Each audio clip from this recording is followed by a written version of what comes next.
Salut à tous, Jérôme Powell va-t-il tout gâcher? Eh bien, on aura la réponse dans quelques jours. Cette semaine notamment, on a eu l'indice CPI, qui est un indice sur les prix à la consommation qui est sorti aux États-Unis. C'est un indice qui est vraiment assez scruté par notamment la Fed et ça va peut-être influencer sa prochaine décision. Alors notamment en ce moment, les sondages sont en train de bouger. Est-ce qu'on aura une baisse de 25 ou de 50 points? D'ailleurs, la question elle reste encore en suspens. Et puis à la fin de cette vidéo, évidemment, on va parler de la BCE puisque Christine Lagarde est intervenue notamment jeudi dernier.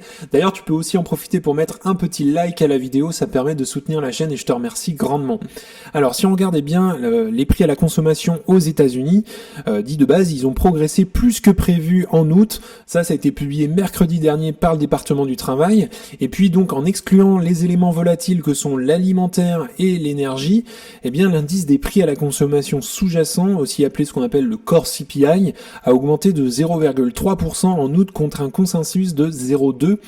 Et puis on a eu aussi une augmentation de 0,2% en juillet. Alors par contre, si on regarde en rythme annuel, cet indice est cependant ressorti en août conforme aux attentes, pour le coup en hausse de 3,2% comme au mois de juillet. Alors si on regarde sur les graphiques, eh bien on voit cette stagnation entre juillet et août, 3,2 en juillet et 3,2 en août. Et globalement, on voit quand même la décélération de l'inflation. On voit les effets quand même de la politique monétaire.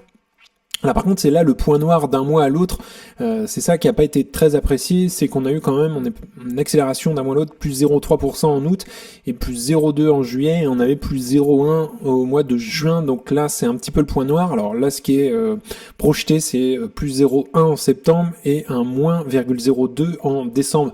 Alors évidemment ça reste à voir et faudra scruter les prochaines publications.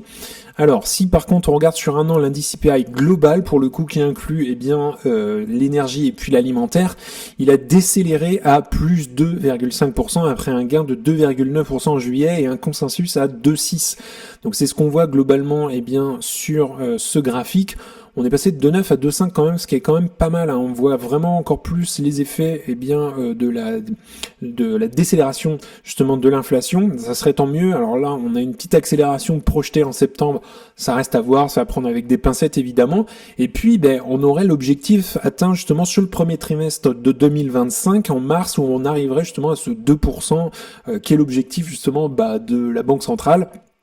Et puis justement après la publication de ces statistiques notamment, ça a pas mal bougé en bourse. On a eu notamment une baisse du Dow Jones 0,48%, le S&P 500 0,21%, encore le Nasdaq à 0,25%. Alors, quel scénario en ce moment? Le CAC 40 a réduit légèrement sa progression, notamment après des données d'inflation dans l'ensemble, sans surprise. Hormis justement pour la hausse mensuelle de l'indice de base, on l'a vu tout à l'heure, qui est légèrement au-dessus des attentes. Et puis, cette statistique était aussi l'une des dernières publications économiques attendues avant la prochaine réunion de la Fed, d'ailleurs, qui aura lieu les 17 et 18 septembre, au cours de laquelle elle devrait abaisser ses taux d'un quart de point de leur fourchette aujourd'hui actuelle, qui est en fait entre 5,25 et 5,5. Donc c'est vraiment un sommet depuis 23 ans. Si on regarde justement sur le graphique, alors si on se met en 3 ans déjà, on voit globalement qu'elle avait pas mal accéléré ses taux depuis février 2022. Et on était arrivé à 5,5, donc depuis juillet 2023, ça va faire un an, même plus d'un an maintenant qu'on est à un plafond, entre guillemets, à 5,5, et on devrait avoir une baisse de 25 points pour tomber à 5,25 en septembre, et éventuellement, dans les analystes estiment une deuxième baisse encore de 50 points même pour 2024, pour tomber à 4,75 avant la fin de l'année. Donc ça reste à voir, mais globalement, si on regarde quand même sur la courbe, on a eu de l'argent vraiment pas cher entre 2009 à peu près et puis 2017. Alors, on avait monté un petit peu les taux et rebaissé tout de suite. On avait on avait de l'argent vraiment pas cher à ce moment-là. Et on avait un point plus haut en 2007. Justement, on était à 5,25, mais encore on n'y était pas au taux qu'on est aujourd'hui d'ailleurs. Et effectivement, il faut remonter à l'an 2000 où on était à 6,5 carrément. Donc ça c'est pour les taux, donc faudra suivre toutes les annonces. Alors justement, la bourse de Paris réduit légèrement son avance, mais rien de dramatique après une évolution des prix à la consommation aux États-Unis qui a été conforme aux anticipations, excepté justement ce qu'on disait, l'inflation sous-jacente en rythme mensuel. Donc l'indice d'inflation a augmenté à 0,2% sur le mois d'août et de 2,5% sur un an, comme prévu après les 2,9% qu'on a eu au mois de juillet. Donc en fait, il s'agit du taux annuel le plus faible, surtout depuis février 2021, ce qui conforte l'idée que que le risque inflationniste s'éloigne et que la Fed, avec le ralentissement justement du marché du travail aussi, est en mesure de réduire ses taux pour la première fois dans ce cycle. Et donc en ce qui concerne l'inflation sous-jacente, c'est-à-dire lorsqu'on retranche l'alimentaire et puis l'énergétique, et l'indice est établi à plus 0,3 pour le mois, soit un dixième de plus en fait que prévu de base par les analystes, et qu'en juillet, laissant les taux en fait inchangés, on est resté à 3,2, c'est ce qu'on a vu tout à l'heure sur le graphique. Alors, évidemment, maintenant, ça va être quel scénario, 25 ou 50 points? Le véritable enjeu est de comprendre que cette publication peut signifier pour la décision de la Réserve fédérale qui aura lieu mercredi prochain. Et bien que les marchés continuent à miser principalement sur un abaissement des taux d'intérêt d'un quart de point pour mercredi, la probabilité est passée en fait de 69 à 85%. Il faut savoir quand même qu'il y a quelques jours, on était à 50-50 entre une baisse de 25 et de 50 points. Et bien aujourd'hui, maintenant, on est passé à 85% pour une baisse de 25 points. Et puis maintenant, le scénario d'une détente plus importante de 50 points est a baissé, notamment on est arrivé à 15%.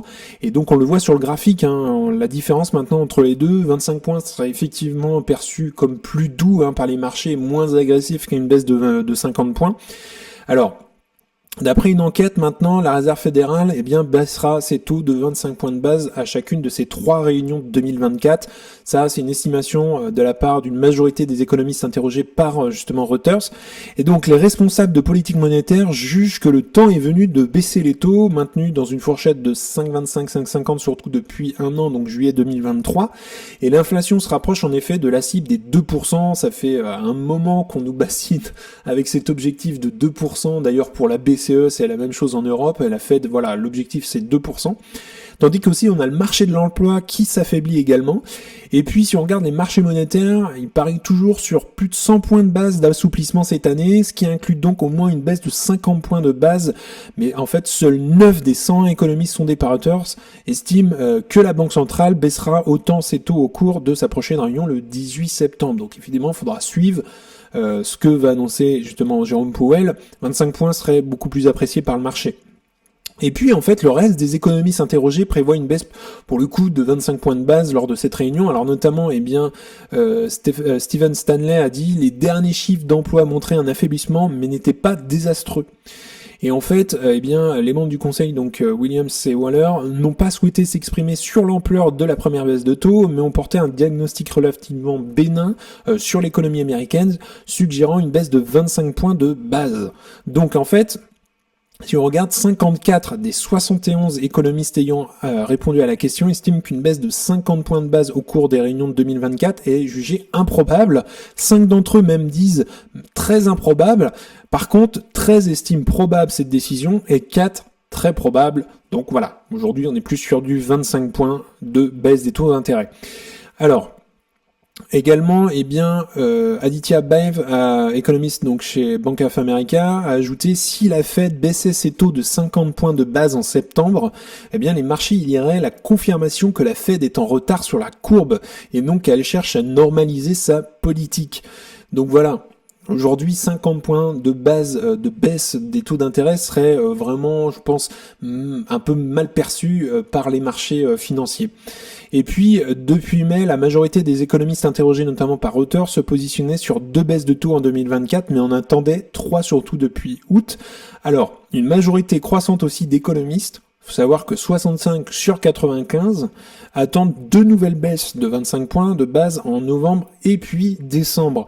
Et le mois dernier, en fait, c'était 55 économistes sur 101 qui prévoyaient un tel scénario. Donc voilà, on voit aussi les changements dernièrement sur les sondages, sur les futures baisses de taux d'intérêt. Et puis, selon aussi certains économistes, la baisse des taux d'intérêt de la Fed permettra de rendre la politique monétaire surtout moins restrictive à mesure que l'inflation retourne à sa cible, qui, je répète, est de 2%, plutôt que d'assouplir les taux pour soutenir l'économie.